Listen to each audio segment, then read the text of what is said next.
আপনারা দেখছেন একুশে টেলিভিশন।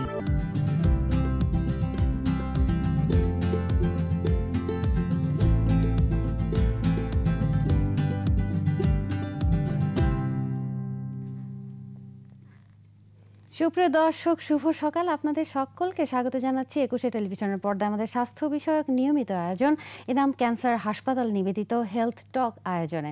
আজকে আমরা কথা বলবো ক্যান্সার রোগ এবং এর চিকিৎসা নিয়ে। প্রাসঙ্গিক আলোচনায় দুইজন স্বনামধন্য চিকিৎসক আজকে আমাদের মাঝে আছেন। প্রথমেই আমরা তাদের সাথে পরিচিত হয়ে মূল আলোচনায় চলে যাব।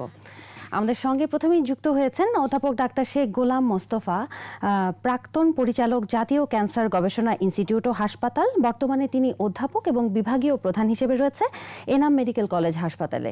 স্যার, আমাদের সঙ্গে থাকুন। আমাদের সঙ্গে আরও যুক্ত হয়েছেন ডাক্তার সামিনা ইসলাম, আছেন আমাদের সাথে ক্যান্সার রোগ বিশেষজ্ঞ, এনাম ক্যান্সার হাসপাতাল। দর্শক, আমাদের আয়োজনটি একেবারে সরাসরি সম্প্রচারিত হচ্ছে একুশে টেলিভিশনের পর্দায় এবং পাশাপাশি একুশে টেলিভিশনের ফেসবুক পেজে। আমাদের সঙ্গে যুক্ত হতে এবং প্রশ্ন করতে স্ক্রলে দেখানো নাম্বারে ফোন করতে পারেন। প্রথমে আমি ডক্টর গোলাম স্যারের কাছ থেকে প্রশ্ন শুরু করতে চাইবো। স্যার, প্রথমে আপনার কাছে যেটি জানতে চাইবো যে আপনি এনাম মেডিকেল কলেজ হাসপাতালে আছেন এবং ক্যান্সারের ইনস্টিটিউটের দায়িত্বে রয়েছেন। তো আপনাদের এখানে মূলত কোন কোন ধরনের ক্যান্সার রোগের চিকিৎসা করা হয় যদি একটু বলতেন। আপনাকে ধন্যবাদ। আসলে ক্যান্সার একটা সমন্বিত চিকিৎসা, আপনি জানেন, কারণ এটা সার্জারি প্রয়োজন হয়, রেডিওথেরাপি প্রয়োজন হয়, কেমোথেরাপি প্রয়োজন হয়, হরমোন থেরাপি বা টার্গেটেড থেরাপি ইত্যাদি প্রয়োজন হয়।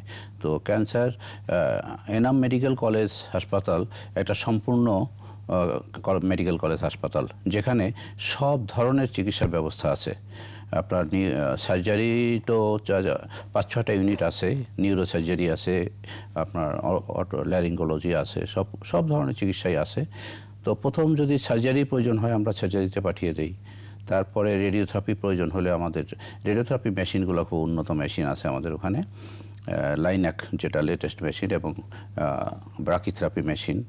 আর কেমোথেরাপির ব্যবস্থা খুবই উন্নত আমাদের হাসপাতালে, বিশেষ করে বেডগুলো খুবই সুসজ্জিত, আধুনিক বেড, এবং প্রতিটা বেডের পাশে পর্দা দেওয়া আলাদা আলাদা করে, ওয়ার্ডের মধ্যে প্রতিটা বেডই আলাদা করা সুন্দর করে পর্দা দিয়ে এখানে আমরা কেমোথেরাপি দিই। এবং কেমোথেরাপি দেওয়ার জন্য যে ইনফিউশন পাম্প প্রয়োজন আধুনিক, সেটাও আছে আমাদের। আমরা ইনফিউশন পাম্পের মাধ্যমে মেজার করে একজাক্টলি দিতে পারি এটা। আর আমাদের এখানে আরেকটা সুবিধা আছে, সেটা হলো যে অনেক দিন যদি কোনো রোগী থাকে, তো আমাদের ওখানে এমনিতেই বিছানা ভাড়া টাড়া বা কেবিন ভাড়া কম, মাত্র 500 টাকা বেড ভাড়া, 1500 টাকা কেবিন ভাড়া, যেটা ঢাকায় কোথাও নেই। তারপরেও আমাদের এই অটোনমি দেওয়া আছে, আমাদের এই স্বাধীনতা দেওয়া আছে যে আমরা ইচ্ছা করলে, কেউ বেশি দিন থাকলে আমরা সে 500 টাকাকে 300 টাকা করে দিতে পারি। আমরা ইচ্ছা করলে রিকমেন্ড করলেই সেটা হয়ে যায়। আর চিকিৎসার ব্যাপারে তো আমাদের যে প্রতিষ্ঠাতা মাননীয় মন্ত্রী বর্তমানে, উনি অত্যন্ত কাইন্ড। ওনার যে প্রশাসনিক কর্মকর্তারা আছেন যারা, নিচে থেকে উপর পর্যন্ত, টপ পর্যন্ত, সবাই খুব কাইন্ড রুগীদের প্রতি। গরিব রুগী হলে অনেক ছাড় দিয়ে দেয়, অনেক টাকা পয়সার ব্যাপারে কেউ ফিরে আসে না চিকিৎসা না করে। তো এই সুবিধাগুলো আমাদের ওখানে আছে, এবং পর্যাপ্ত পরিমাণ বেড আছে ভর্তির জন্যে। আশেপাশে বাড়িঘরও আছে, ইচ্ছা করলে অনেক দিন যারা থাকে, জানেন রেডিওথেরাপি 1 মাস, 1.5 মাস, 2 মাস এক নাগারে চিকিৎসা নিতে হয়, কিন্তু রেডিওথেরাপি এক নাগারে নিতে হয়। সে কারণে অনেক দিন স্টে করতে হলে অনেকে আশেপাশে বাড়ি কম ভাড়ায় নিয়ে থাকতেও পারে, সেটাও সুবিধা আছে। এবং সাভারে জানেন যে আপনার সবজি খাবার সমস্ত কিছুই বেশ সস্তায় পাওয়া যায়, সেটা তারা নিজেদের মতো খেয়ে দিয়ে ওখানে ব্যবস্থা করে যেতে পারে। এই সুবিধাগুলো আছে। আর আমরা তো 8টা থেকে 5টা পর্যন্ত আমাদের কনসালটেন্টরা কাজ করেন, ডাক্তাররা। এর মধ্যে যে কোনো সময় আসলে কোনো ওয়েটিং নেই। রেডিওথেরাপিতে যেমন ক্যান্সার চিকিৎসা বাংলাদেশে কিন্তু যেসব সরকারি হাসপাতালগুলো আছে, অনেক ওয়েটিংয়ে থাকতে হয়, 3 মাস, 2 মাস, 3 মাস, 4 মাস পর্যন্ত। ততদিনের কিন্তু ক্যান্সারটা যে স্টেজে উনি আসছিলেন রুগী, সেই স্টেজে আর থাকে না, অনেক অ্যাডভান্স স্টেজে চলে যায়। তো ক্যান্সার রুগীর চিকিৎসার মূল বিষয় হলো যত আর্লি চিকিৎসা দেওয়া যায়। আর্লি চিকিৎসা দিতে পারলে তার কিওর রেটটা, তার ভালো হওয়ার সম্ভাবনাটা অনেক বেড়ে যায়। আর যত দেরি হবে তত শরীরে ছড়িয়ে যাবে, তারপর আর কন্ট্রোল করা অসম্ভব হয়ে পড়ে। সেই জন্য আমাদের ওখানে চিকিৎসা যাওয়ার সাথে সাথে আমরা তাদেরকে চিকিৎসা দিতে পারি, এই সুবিধাটা আমাদের ওখানে আছে। জি স্যার, এই প্রসঙ্গটি নিয়ে আরও আপনার কাছে আসবো। দর্শক, এই মুহূর্তে আপনারা যারা যুক্ত হলেন আপনাদের সকলকে আরো একবার স্বাগত জানাচ্ছি। দেখছেন এনাম ক্যান্সার হাসপাতাল নিবেদিত হেলথ টক, আর অনুষ্ঠানটি লাইভে যাচ্ছি, তাই প্রশ্ন করতে পারেন আমাদেরকে, আর স্ক্রলে দেখানো নাম্বার দেয়াই আছে, প্রশ্ন করতে পারেন। আমি এই মুহূর্তে যে বিষয়টি নিয়ে কথা বলবো, যে ক্যান্সার রোগ হওয়ার আগে যে প্রিভেনশন বা প্রতিকার কিভাবে আমরা করতে পারি বা প্রতিরোধ কিভাবে করতে পারি, সেই বিষয়টি নিয়ে জেনে নিব। সঙ্গে আছেন আরও একজন অতিথি, আছেন ডাক্তার সামিনা ইসলাম। আপনার কাছে চলে যেতে চাইবো যে এনাম ক্যান্সার ইনস্টিটিউটে প্রিভেনশনের জন্য বা আপনার বিভিন্ন স্ক্রিনিং মেথড বা বিভিন্ন সময় আপনারা করে থাকেন, সেই বিষয়টি নিয়ে যদি একটু আলোকপাত করতেন।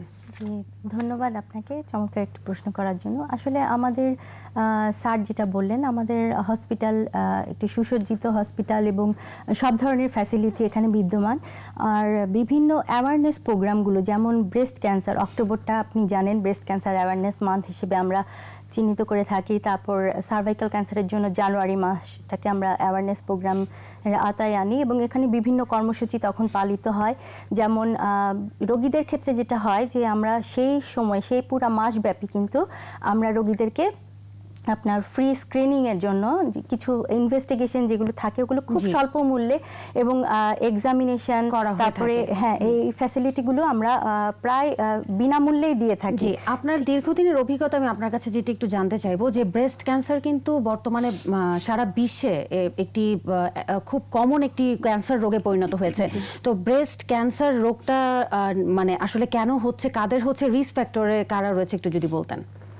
আচ্ছা, ব্রেস্ট ক্যান্সারের বিভিন্ন কারণ আছে, যেমন কিছু জেনেটিক কারণ আছে যে জিনগত, কিছু ডায়েটারি ফ্যাক্টর আছে, যে খাদ্যাভ্যাস, মানে যেমন খুব ফ্যাটি জাতীয় খাবার বা ফাস্ট ফুড, ক্যান ফুড, যেগুলো আমরা এখনকার জেনারেশনে খুব মানে ইউজ টু ওরা, তো এই সব খাবারগুলো কিন্তু আপনার ব্রেস্ট ক্যান্সারের জন্য দায়ী। এবং কিছু হরমোনাল, দীর্ঘকালীন যদি আপনার হরমোন রিপ্লেসমেন্ট থেরাপি, যেটা হরমোন ট্রিটমেন্ট ইউজ করে মোর দ্যান 6 মান্থের উপরে যদি হয়, তাহলে সেক্ষেত্রে কিন্তু ব্রেস্ট ক্যান্সার হতে পারে। কি ধরনের হরমোনাল ট্রিটমেন্ট? যেমন ধরেন আপনি জরায়ুর কারো ধরো জরায়ুতে প্রবলেম ছিল, তার হিস্টেক্টমি হলো, দেন তাকে ওই হট ফ্লাশ সিনড্রোম বলে, ওটাকে আমরা প্রিভেন্ট করার জন্য কিছু হরমোন থেরাপি দিয়ে থাকি। তো ওটা দেখা যায় যে 6 মান্থ পর্যন্ত ঠিক আছে, কিন্তু কেউ কেউ ওই জিনিসটা আপনার বছর মানে 1-1.5 বছর বা তারও বেশি সময় ধরে ব্যবহার করে, সেটার জন্য কিন্তু হতে পারে আপনার এই ব্রেস্ট ক্যান্সার। আর এছাড়া আপনার জেনেটিক ওবেসিটি একটা খুব মানে খুব জেনুইন কজ, এবং এই আজকাল কিন্তু এটা বলে যে স্থূলতা কিন্তু আপনার ব্রেস্ট ক্যান্সারের জন্য দায়ী। তারপর কায়িক পরিশ্রম, যেমন এটা যদি মানে আমাদের দেশে কিন্তু এখন আমরা খুব কি বলবো মেশিন ডিপেন্ডেন্ট হয়ে যাচ্ছি, আমরা কায়িক পরিশ্রমটা কিন্তু কম করছি। তো এই লাইফস্টাইল, এই মানে এই লাইফস্টাইলের এইসব আনহেলদি লাইফস্টাইলটা একটা ইম্পর্টেন্ট কজ, এটার জন্য হতে পারে ব্রেস্ট ক্যান্সার। জি, আমি এরপরে আপনার কাছে আরো আসবো, তবে জি স্যার, জি অবশ্যই বলুন। ব্রেস্ট ক্যান্সার আরেকটা খুব ইম্পর্টেন্ট কারণ সেটা হচ্ছে যারা আদৌ বিয়ে করেন না জীবনে, তাদের ব্রেস্ট ক্যান্সার খুব বেশি হয় দেখা যায়। এবং যারা বিয়ে করেছেন অথচ সন্তান নিতে অনেক দেরি করছেন, তাদের হতে পারে। এবং যারা সন্তান হওয়ার পরেও বুকের দুধ পান করার না, তাদের কিন্তু ব্রেস্ট ক্যান্সার বেশি। এখানে হরমোনাল একটা ইনফ্লুয়েন্স থেকে যায়। জি স্যার, আপনার কাছে এই পর্যায়ে যেটি জানতে চাইবো, যে আমাদের দেশে আরো উল্লেখযোগ্য কিছু ক্যান্সারের মধ্যে, যেমন ফুসফুসে ক্যান্সার একটি উল্লেখযোগ্য কারণ বা ক্যান্সার, এছাড়াও রয়েছে আমাদের যে ইন্টেস্টাইন বা আমাদের খাদ্যতন্ত্র বা খাদ্যনালীতে ক্যান্সার হতে পারে। এই প্রসঙ্গ নিয়ে কি স্যার আপনি একটু বলবেন? প্রথমে ফুসফুস ক্যান্সার দিয়ে একটু বলুন। খুব সুন্দর প্রশ্ন। ফুসফুসের ক্যান্সার খুব কমন আমাদের দেশে, সারা পৃথিবীতেই। কারণ ফুসফুসের ক্যান্সারের মূল কারণ হচ্ছে ধূমপান। ধূমপান করলে প্রায় 80% লোকের ধূমপানের কারণে ফুসফুসে ক্যান্সার হয়ে থাকে। আর যেটা অধূমপায়ীদের হয় সেটা অন্য অন্য কারণ যেগুলো আছে সেগুলোর কারণে হয়ে থাকে, জেনেটিক কারণ। তারপরে ক্রনিক ইনফেকশন থাকে অনেক সময়, টিউবারকুলোসিস অনেকদিন থাকতে থাকতে ক্যান্সার ডেভেলপ করে, বা ব্রঙ্কাইটিস অনেকদিন থাকতে থাকতে হয়ে যায়, বা প্লুরোসি অনেক সময় অ্যাসবেস্টস ফ্যাক্টরিতে যারা কাজ করে তাদের প্লুরাল ক্যান্সার হয়। এগুলা ছাড়া ধূমপানই হচ্ছে মেইন কারণ, 80% কারণে হচ্ছে ধূমপান। আর যেটা বলছেন যে অন্য কারণ, অন্য ক্যান্সার, কোলোরেক্টাল ক্যান্সার অ্যাকচুয়ালি খাদ্য অভ্যাস, যেটা ডক্টর সামিনা বললেন, খাদ্য অভ্যাসের মধ্যে যদি ফাইবার কম থাকে যেগুলো শাকসবজি যারা কম খান, যারা ফিনিশড ফুড বেশি খান, তাদের কিন্তু কনস্টিপেশন থাকে, এবং যাদের কনস্টিপেশন বেশি থাকে তাদের কোলন ক্যান্সার হওয়ার সম্ভাবনা খুব বেশি। জেনেটিক একটা কারণ তো আছেই 30%। এছাড়া যাদের কনস্টিপেশন বেশি থাকে, যাদের পলিপোসিস কলাই আছে, ফ্যামিলিয়াল পলিপোসিস কলাই একটা ডিজিজ আছে, পলিপ থাকে, অনেক পলিপ থাকে এর মধ্যে, এগুলো থাকলে ক্যান্সার বেশি হয়। যারা ধূমপান করেন তাদেরও কোলন ক্যান্সার বেশি হয়, এবং যারা ফ্যাটি ফুড এবং নন রেসিডুয়াল ডায়েট যারা বেশি খান তাদের কোলন ক্যান্সার বেশি হয়ে থাকে। জি স্যার, আমাদের সঙ্গে থাকুন, আমরা একটি বিরতি থেকে ফিরে এসে তো বাকি আলোচনা ফিরে যাব। সুপ্রিয় দর্শক, নিচ্ছি ছোট একটি বিজ্ঞাপন বিরতি, ফিরে আসবো খুব অল্প সময়ের মধ্যে, সঙ্গে থাকুন।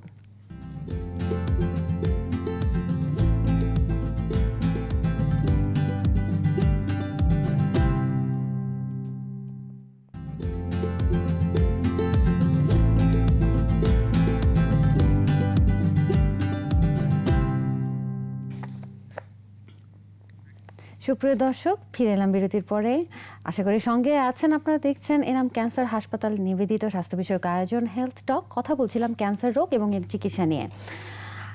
এই মুহূর্তে যেটি সবচেয়ে বেশি গুরুত্বপূর্ণ একটি ব্যাপার, সেটি হলো যে করোনা, কোভিড, এবং এখন কিন্তু সেকেন্ড ওয়েভ চলছে। তো কোভিডের সাথে কিন্তু ক্যান্সার রোগীদের একটা সম্পর্ক রয়েছে, যেখানে সেই বিষয়টি নিয়ে আমরা এখন আপনাদেরকে জানিয়ে দিব। গোলাম স্যার আছেন আমাদের সাথে। স্যার, আপনার কাছে যেটি জানতে চাইবো, সেকেন্ড ওয়েভে কোভিড চলছে এবং আমরা জানি যে ক্যান্সার রোগীরা যারা দীর্ঘদিন ধরে কেমোথেরাপি পাচ্ছেন তারা কিন্তু এমনি ইমিউনোসাপ্রেস থাকে। তো তাদের উদ্দেশ্য যদি আপনি খুব সংক্ষেপে কিছু উপদেশ দিতেন। না, সত্যি কথা বলতে যে ক্যান্সার রোগীরাই ইমিউন কম্প্রোমাইজ থাকে, কারণ ইমিউনিটি কম্প্রোমাইজ হওয়ার কারণেই কিন্তু ক্যান্সার অনেক ক্ষেত্রে ডেভেলপ করে। তো তাদের চিকিৎসা দিতে গেলে আমাদের আগে টেস্ট করে নিতে হয় যে তারা কোভিড-19 ইনফেক্টেড কি না। যদি ইনফেক্টেড হয়ে থাকেন তাহলে তাদেরকে সাথে সাথে ওই করোনা ইউনিটে ভর্তি হতে হয়। আমাদের এনাম ক্যান্সার সেন্টারে করোনা ইউনিট আছে, চিকিৎসা আছে। তো করোনা ইউনিটে ভর্তি হওয়ার জন্য আমরা অ্যাডভাইস করে দেই। ভর্তি হয়ে গেলে তারা যখন ফ্রি হয়ে যান, তারপরে কিন্তু আমরা ক্যান্সারের চিকিৎসাটা যদি চালু থাকে পুনরায় চালু করি, অথবা প্রাথমিকভাবে থাকলে প্রথম থেকে শুরু করতে হয়। আর তাদের জন্য অ্যাকচুয়ালি হলো যে তাদের প্রোটেকশনটা একটু বেশি প্রয়োজন, কারণ তারা যে কোনো সময় ইনফেক্টেড হতে পারে, যেহেতু তারা ইমিউন কম্প্রোমাইজ, ইমিউনিটি তাদের শরীরে কম। এই জন্য তাদের কিন্তু ক্যান্সার রোগীদের ভালো করে মাস্ক পরে ভালো প্রোটেকশন নিয়ে তাদের চলা দরকার। জি, কিন্তু অনেকের আছে যে যাদের কেমোথেরাপি সেশন বেজে নিতে হয়, তো এই সময়টা তারা কিভাবে সাপোর্টটি পাচ্ছে যদি একটু বলতেন। না, যদি করোনা ডিটেক্টেড হয়েই যায় তাহলে কিন্তু যদি কেমো শিডিউল থাকে, শিডিউল আমাদেরকে পিছিয়ে দিতে হয়। আর যাদের হয়নি সেই সকল রোগীদেরকে আমরা নিয়মিত দিয়ে থাকি, তবে যথেষ্ট প্রোটেকশন নিয়ে আমরা দিয়ে থাকি। যদি কখনো আমাদের সন্দেহ হয় তাদের ওই যে কোভিড-19 বা করোনার যে সিমটমগুলো ওরকম যদি মনে হয় আমাদের, তাহলে আমরা পরীক্ষা করিয়ে নেই। এক্স-রে করলে যেমন বোঝা যায়, অনেকটা দেখলেই আন্দাজ করা যায়। তাছাড়া আমাদের ওখানে টেস্টের ব্যবস্থা আছে। কোভিড-19 আমরা টেস্ট করে শিওর হয়ে তখন কেমোথেরাপি শুরু করি। জি, ধন্যবাদ স্যার আপনাকে। ডক্টর সামিনা ইসলাম, আপনার কাছে যেটি একটু জানতে চাইবো, আপনি বলছিলেন ব্রেস্ট ক্যান্সারের কি কি কারণে হচ্ছে, এবং এরপরে একটু জানতে চাইবো আরেকটি উল্লেখযোগ্য যে রোগটা আমাদের মহিলাদের হয়ে থাকে, সার্ভাইকাল ক্যান্সার। তো সার্ভাইকাল ক্যান্সারে কিন্তু ইজিলি প্রিভেন্টেবল, হ্যাঁ, ইজিলি প্রিভেন্ট করা সম্ভব। তো এই বিষয়টি নিয়ে কিছু আপনি বলবেন? ধন্যবাদ একটি চমৎকার কোশ্চেন করার জন্য। আসলে প্রিভেনশন, সার্ভাইকাল ক্যান্সারের ক্ষেত্রে প্রিভেনশন হিসেবে যেটা হয় যে স্ক্রিনিং প্রসিডিউরে যাওয়া, এটা খুবই জরুরি। 40 ইয়ার্সের পরে প্রত্যেকটা মহিলাকে আসলে এই স্ক্রিনিং প্রসিডিউরে যাওয়া দরকার, এবং এটার জন্য যে প্যাপস বা ভায়া টেস্ট যেগুলো আছে বা এইচপিভি ডিএনএ মার্কার, এগুলো কিন্তু আমাদের এনাম মেডিকেল কলেজে আছে। আর এছাড়া আমি প্রিভেনশনের ক্ষেত্রে আরেকটা জিনিস যেটা খুবই গুরুত্বপূর্ণ, এবং অনেক রোগীরা আসলে আমাদের ওপিডিতে আসে এবং জিজ্ঞেস করে যে ভ্যাকসিনের ব্যাপারটা, জরায়ুর ক্যান্সারের ভ্যাকসিন ব্যাপারটা, তো সেটাও কিন্তু আমাদের এনাম ক্যান্সার সেন্টারে অ্যাভেলেবল আছে। ভ্যাকসিনের ক্ষেত্রে যেটা আমরা বলবো, আপনি জানেন যে জরায়ু ক্যান্সারটা আসলে এইচপিভি বা হিউম্যান প্যাপিলোমা ভাইরাস দিয়ে আক্রান্ত হয়ে জরায়ু ক্যান্সারটা হচ্ছে, এবং শতকরা 80 থেকে 90% ক্ষেত্রে এই আপনার হিউম্যান প্যাপিলোমা ভাইরাসটা দায়ী। তো এই ভাইরাসটার এগেনস্টে আমরা কিন্তু এই ভ্যাকসিনটা দিয়ে থাকি, এবং এক্ষেত্রে বলা যায় যে হিউম্যান প্যাপিলোমা ভাইরাসটা 100 ধরনের টাইপস আছে, বাট এখানে আমাদের দেশে যেটা প্রচলিত ভ্যাকসিন সেটা আসলে গার্ডিসেল, সেটা আপনার 4টা হিউম্যান প্যাপিলোমা ভাইরাস, যেগুলো মোস্ট কমন আমাদের দেশের জন্য বা বিভিন্ন ওয়ার্ল্ডের, তার এগেনস্টে এই ভ্যাকসিনটা তৈরি করা হয়েছে। এই ভ্যাকসিন প্রসঙ্গে আরো জানবো, তবে একজন দর্শক আমাদের সাথে যুক্ত হয়েছেন। দর্শক কে আছেন সাথে? নাম বলে বয়স বলে প্রশ্ন করুন। হ্যালো, আসসালামু আলাইকুম। ওয়ালাইকুম আসসালাম, প্রশ্ন করুন। ম্যাডাম, আমি টঙ্গী থেকে বলছি, নীরব। আমার শরীরে আপনার অসংখ্য টিউমার, কিন্তু সব হলো মাংসের নিচে, এই শরীরে, পেটে, পায়ে, পিঠে, মানে অনেক টিউমার, কিন্তু এগুলো কোনো ব্যথাও করে না, আপনার কোনো জ্বালা যন্ত্রণাও করে না, দিন দিন বড় হচ্ছে। এইগুলা থেকে ক্যান্সারের সম্ভাবনা আছে কিনা? কবে থেকে হচ্ছে এই সমস্যাটা? এটা ম্যাডাম আমার প্রায় 4-5 বছর হবে এই সমস্যাটা। জি, আপনার বয়সটা কত? আমার বয়স হলো 32। জি, সঙ্গে থাকুন ভাই, আপনার প্রশ্নের উত্তরটি দেব। স্যার, আপনি যদি উত্তরটি দিতেন। এটা কি নরম না শক্ত, একটু প্রশ্ন করেন। আচ্ছা, দর্শক যদি সঙ্গে থাকেন, এই যে আপনার টিউমারের কথা বলছিলেন, এটা কি নরম বা শক্ত, একটু যদি বলতেন। লাইনটা কেটে গেছে। জি, তো এটা খুব সম্ভাবনা এটা লাইপোমা হওয়ার। জি, কারণ শরীরে বিভিন্ন জায়গায় যখন জমে চামড়ার নিচে, তখন ফ্যাট জমে ছোট ছোট গোলাকার হয়। তো এটা অ্যাকচুয়ালি লাইপোমা হওয়ার সম্ভাবনা খুব বেশি। তারপরেও ওনার সন্দেহ হলে এটা একটু পরীক্ষা করে নিতে পারেন। আর যেহেতু ব্যথা নেই, সে কারণে ম্যালিগন্যান্ট হওয়ার সম্ভাবনাও খুব কম। এবং এই ব্যাপারে ওনার একটু চর্বি খাওয়ার ব্যাপারে একটু সাবধান হওয়া, শাকসবজি বেশি খাওয়া, আর পরীক্ষা করিয়ে নেওয়া।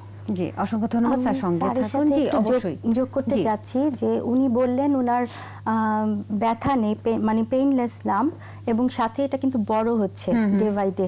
তো লাইপোমা হওয়ার সম্ভাবনা আছে। আবার এই দুইটা মানে ফ্যাক্টর কিন্তু আমরা একটু গুরুত্ব সহকারে দেখি, যে কোনো চাকা যদি আপনার পেইনলেস থাকে, এটা কিন্তু ওই নীরব ঘাতক হিসেবে কাজ করে। আমার মনে হয় এটা স্ক্রিনিং করে নেওয়া বেটার হবে। এবং স্যার যেটা বলেন কনসিস্টেন্সিটা, এটা কি হার্ড না সফট, এটাও একটা ফ্যাক্টর। তো সবকিছু মিলিয়ে আসলে ওনাকে একজন ডক্টরের শরণাপন্ন হতে হবে। অবশ্যই সঙ্গে থাকুন।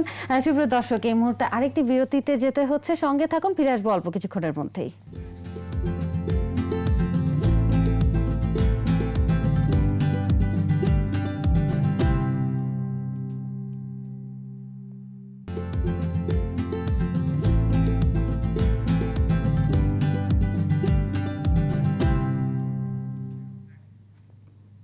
সুপ্রিয় দর্শক, আরও একবার স্বাগত জানাচ্ছি একুশে টেলিভিশনের পর্দায় স্বাস্থ্য বিষয়ক আয়োজন এনাম ক্যান্সার হাসপাতাল নিবেদিত হেলথ টক।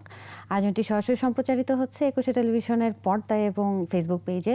আমাদেরকে প্রশ্ন করতে পারেন স্ক্রলে দেখানো নাম্বারে। কথা বলছিলাম ক্যান্সার রোগ এবং এর চিকিৎসা নিয়ে।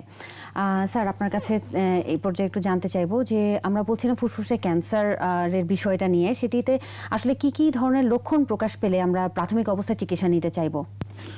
অ্যাকচুয়ালি ফুসফুসের যে কোনো রোগ হলে প্রথমে হবে আপনার কাশি হয়, বুকে ব্যথা হয়, শ্বাসকষ্ট হতে পারে, আর ক্যান্সার হলে বিশেষ করে ক্ষুধা-মন্দা, ওয়েট কমে যাওয়া, ওজন কমে যাওয়া এবং ঘুম না হওয়া, এই ধরনের সব সিমটম হতে পারে।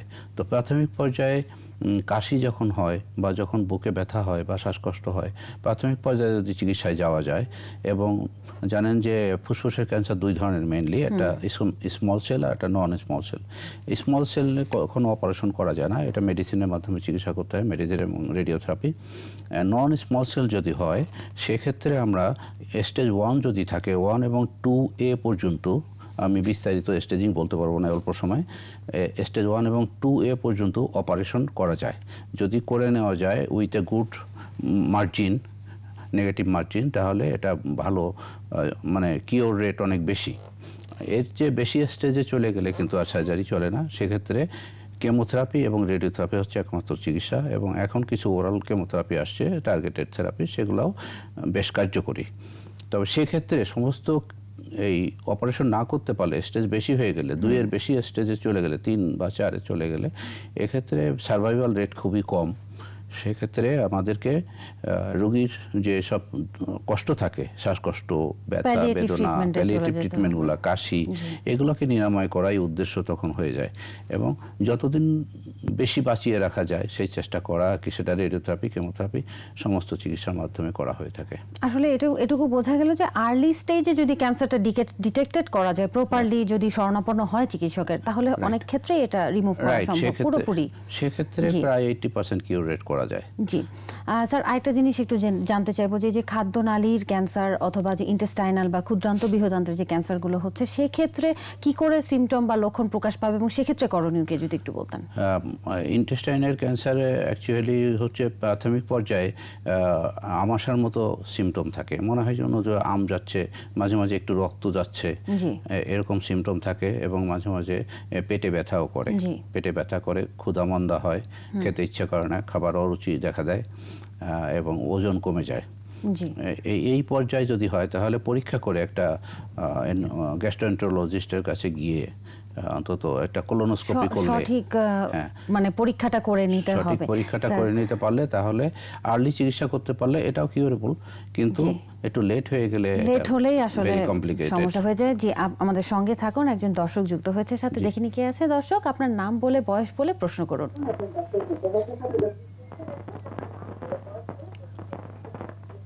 হ্যালো, আসসালামু আলাইকুম। ওয়ালাইকুম আসসালাম। হ্যালো, আমি মুন্নি, ঢাকা থেকে বলছি। জি বলুন। আমার ব্রেস্টে একবার টিউমার হয়েছিল, আমার অপারেশন হয়েছে, এখন আবার এই সমস্যা দেখা দিচ্ছে, এখন দুটোটাতেই সমস্যা। জি, আপনার বয়সটা কত বললেন? হ্যাঁ, 30। জি, আপনার সমস্যাটা হচ্ছে এখন আবার দেখা দিয়েছে, তাই তো? ট্রিটমেন্ট নেওয়ার পরে এখন আবার নতুন করে চাকা দেখা দিচ্ছে। হ্যাঁ, প্রথম ফার্স্টে আমি বাম পাশেরটা অপারেশন হয়েছি, এখন দুটোটাতেই সমস্যা হচ্ছে। আচ্ছা, আপনার কি অপারেশনের পরে বায়োপসি করে তারপরে কিছু বলেছিলেন ডক্টর যে কি হয়েছে? হ্যাঁ, বলছে কোনো সমস্যা নাই, মানে ওটাতে যে জীবাণু ধরা পাওয়া, ওটা ধরা পাওয়া হয় নাই। জি, সঙ্গে থাকুন, ধন্যবাদ। আপনার প্রশ্নের উত্তরটি দিব ডক্টর সামিনা যদি বলতেন। আচ্ছা, ওনার যেটা বললেন যে অপারেশন করা হয়েছিল এবং অপারেশনের পরে বায়োপসি রিপোর্টটা ভালো এসেছিল, কিন্তু আবার সেকেন্ড টাইম আপনার ওই ব্রেস্টে প্লাস অপোজিট ব্রেস্টে, দুই ব্রেস্টেই আপনার চাকা দেখা দিয়েছে। তো এখানে একটা জিনিস হচ্ছে, সব ধরনের চাকাই কিন্তু টিউমার মানে ক্যান্সার না। জি, তো এটা আসলে একটু ইভালুয়েশনের দরকার, এটা পরীক্ষা করে দেখা দরকার। প্রথমে হচ্ছে একজন ডক্টরের শরণাপন্ন হবে, উনি এক্সামিনেশন করে বুঝতে পারবেন আল্ট্রাসাউন্ড, সোনোগ্রাফি, অনেক ধন্যবাদ। এবং ডক্টর গোলাম স্যার, আপনাকেও ধন্যবাদ আমাদের সঙ্গে যুক্ত হওয়ার জন্য। একদম অনুষ্ঠানের শেষ পর্যায়ে এসেছি, শেষ করতে হবে আয়োজনটি। দর্শক দেখছিলেন এনাম ক্যান্সার হাসপাতাল নিবেদিত হেলথ টক, এখন শেষ করতে হচ্ছে, তবে পরবর্তী আয়োজন আবার দেখা হবে। সে পর্যন্ত সকলে সুস্থতা কামনা করছি। আপনারা সবাই ভালো থাকুন, সুস্থ থাকুন।